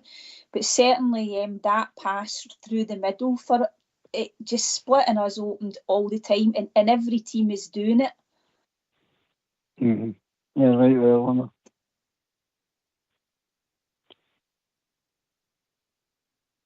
Davey, you're a guy of a certain vintage. Do you think there's too much made of systems? Or do you buy it? Well, it's modern football. I mean, when I went to football, you just had the old lineups, you know. But what you list is 3-2-1, 6-7-2s, and 1-1-4-4-4. You know, that to me, you should have 4-3-3 in Scotland. That should do the trick. I would stick with that, but I'll not do it. And then when you're playing that, what we're playing, and you've got a guy like, I'm not just picking on Tab, but he's been found out wanting time after time after time. He put a fast winger, he gives the winger, he gives him miles of space, and it just gives him time to cross a ball into the danger area. You can't do that. But he's watching it and he's letting it happen. That's a concern for me anyway. What do you make of the boy Tierney who's come in front of Tav? And the few times you've seen him, Linda. What's your thoughts on him? I thought they looked as if they were, starting to build up a bit of a relationship, Ox. He scored that brilliant goal, didn't he? It was that against Motherwell when he cut in and he curled the ball into the corner. And we thought that's what we're going to see a wee bit more of.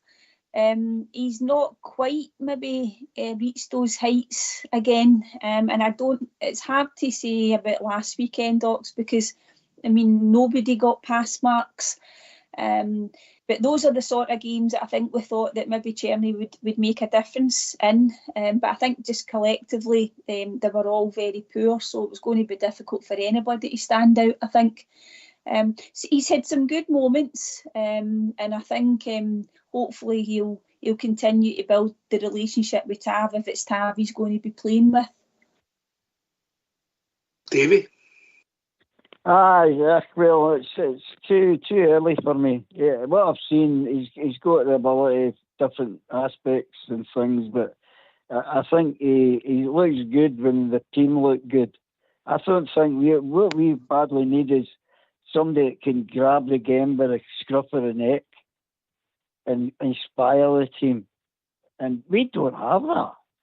And we've always had that. We've always had that presence. And not just the one player. We've had it all over the park. And that's just not there at the moment. It's badly missing. I mean, sometimes I look at them where they are and where they're tackling. I just say, is you sure I'm watching the Rangers? It just lets me down. I'm old-fashioned right enough. I'm old-fashioned.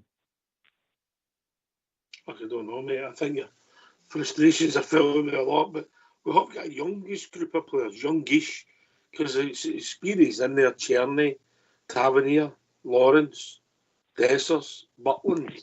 So we can't say it's a team of kids, Linda, can we? Suter, No. young. Proper, no young. No. The thing about that is that I think these players that you've mentioned, Ox, they don't seem to be standing up and taking the game by the scruff of the neck either, don't they not? I mean, the youngsters are maybe looking for leaders in the team, and as I said, the experienced guys have maybe not played as well as we would like them to. I just hope it's just early doors, Ox, and we wanted some youth to come into the team. We wanted players with a bit more dynamism and a bit more energy, because we had some players that were playing and we just didn't see that in them, and they've obviously left now. But as I say, you're just hoping that it's early stages, and he's been talking up a lot of the youngsters that he's brought in. They are potential, but they are probably going to need a bit of time, Ox.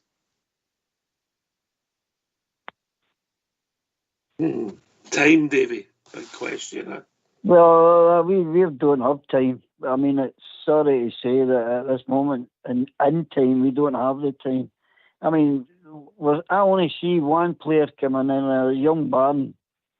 Now, they should all be looking at him and saying, he's came from nowhere.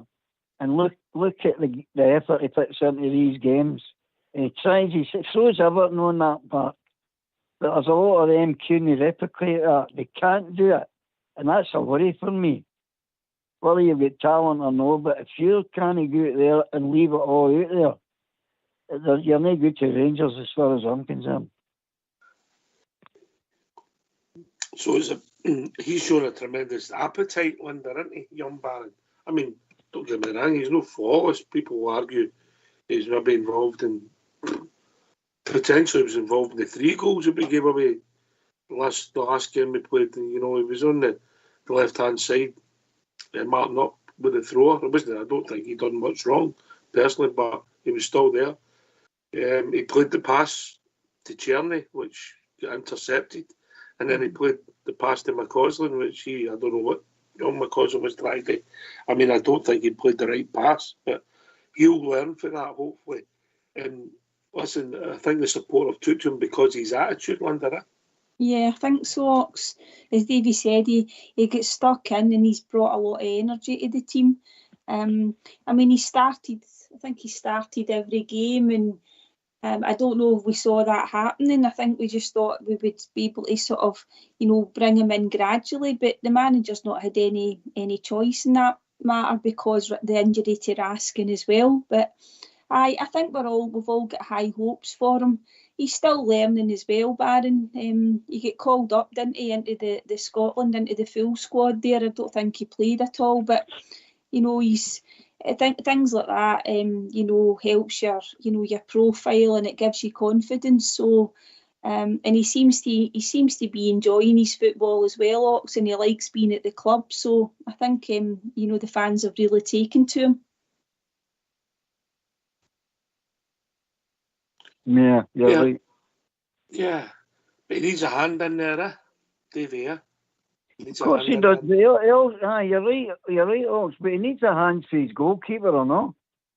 I mean, that ball's out in the park. It's got a long way to go before it gets to where, I mean, that is a concern for me. I think Butland's confidence is a bit out the window now, and it's starting to show big time. I mean, we've talked about different games. The third goal against Celtic at Ibrox, one low down. You could go in and end, you could start going on as a pile up of him. And I just feel his confidence is going a wee bit. But you're judged like your centre forward. You're judged in the big games, Linda. Yeah, I agree, Davey. There's been quite a few errors. We were just saying earlier on, Davey, I don't know, but it just seemed to all kind of go a bit wayward for him after all the England chat, and then he didn't get selected, and it shouldn't affect you, but you know that's kind of what a lot of fans are kind of, you know, harping it back to. His positioning was very poor last weekend, and there's definitely been mistakes made, Davey. We weren't seeing that in the first sort of 6 or 7 months he was at the club. I mean, he was keeping us in games, but hopefully he'll get, if it's confidence, he needs to get that back quickly because we've got some big games coming up, and you know we need him. We've got Liam Kelly, obviously, and the manager doesn't seem to be doing any rotation with the goalkeepers either, Davey. And obviously the League Cup could be a game that you would maybe play your second choice goalkeeper, but he's not going to do that either. So we might, Jack's going to have to, you know, hopefully, as I said, get his confidence back, and let's hope these errors are cut out. Yeah, I'll ask you this, Linda. Do you think his reputation makes him too big to be dropped? I think Tavernier's in the same category at times. Aye, I'm not so sure the manager would drop him. I think you're right, Davey. I don't think he'll take the decision to drop either of them. You're picked on merit, Davey. You should always be picked on merit. Exactly. Yeah. Of course, that's if you're looking at a game realistically, and you see somebody having a howler, you say, all right, he's had a bad game today. But with certain things and certain players, it's consistently happening, and nothing's getting done about it. And that's a worry for me, because if there's something no right and it's not working, you fix it. And we're not doing that. So we'll see come Sunday. I'll say Sunday this time. we'll see Sunday. But I mean, we know what we're going up there for. I mean, they just detest us as we detest them. So this is going to be a steaming game, and I don't know if we've got a team that can handle that. That's a concern for me, Oaks. So these games are won a lot of his attitude, London. Yeah. You just want the team to go up there and be at it right from the very first minute. Go and take the game to Dundee United and try and kill the game off. Don't be sitting back. You don't want to make any mistakes. You want to try and get an early goal. But as I did say earlier, it is just all about getting the 3 points. But it would be nice, Davy, if they turned up from minute one and just gave us a comfortable victory and get back down the road and get us ready for going back to Ibrox for the Dundee game.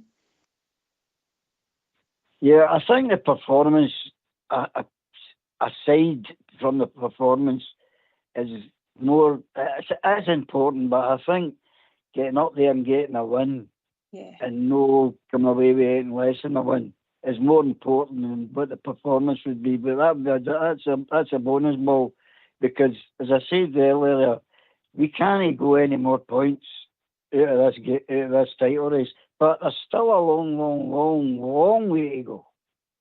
But we can't give them that kind of march on us. It just will not happen. So what is this? This will be the 5th game, yeah? Is that right? 5th league game? Am I right when I say that? Is that right? Yeah.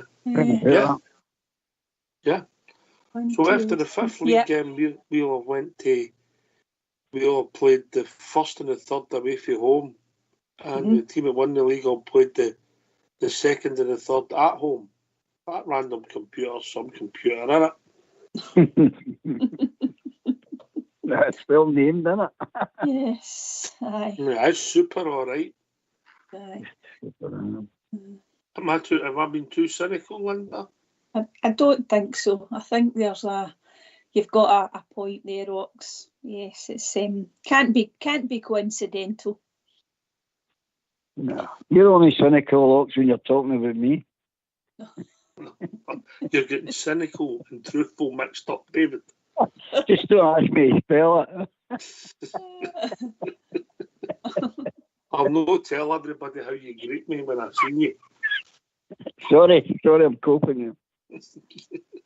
Yeah, that's what I was measuring you for. Oh, good. Brilliant. Over. Aye. You're right, Davey. It is a big game on Sunday. We can dress up any way we want, because points make prizes, and obviously lack of points brings big pressure. Yeah. Oh, it's going to be. I mean, I'm not even going to go there and think about it, because it would be like an atomic bomb going off, especially when the media and that monkey mob. But there'd all be one. Even the Rangers would be screaming for Mont's guts, And at the moment, that's not the answer. I hate to maybe sound negative on that, guys, but that's not the answer.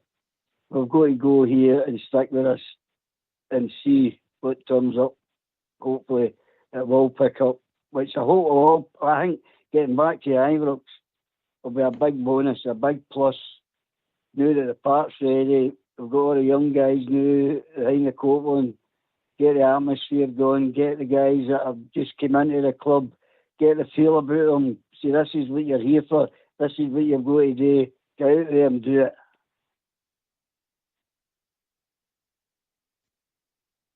Yeah, and we have the results. It's a big game. Yeah. Obviously Sunday, so we want to go back to Ibrox with a feel-good factor. Linda. Yeah, that's what I was saying. We do, because these players that he signed, the manager, these are the guys that he wanted in. He's been talking about they've got talent, they've got potential. He's building a team. Yes, it's in transition, but we still want them to win football matches. They get a good result on Sunday, as we said, and we go back to Ibrox. you know, there's the stages there for them, and you know, if they win football matches and they play good football, you know, that's all we want. And there isn't a better place to play if you can do that. But as I said earlier, Ox, they do need to start giving us something, you know, and we'll always be behind the team. Here. Aye. With the support deserve a break there. Well, that's what's the joys of being a Blue Nose, isn't it? But I mean, I'm 60 plus years supporting Rangers. I've seen worse times. It's just, you think this is bad, I've seen it worse. And people will be saying, young guys will be saying, oh, it couldn't be any worse than this. Aye, it was. You know, just look up the Kitta Rangers annual and check out what the results was.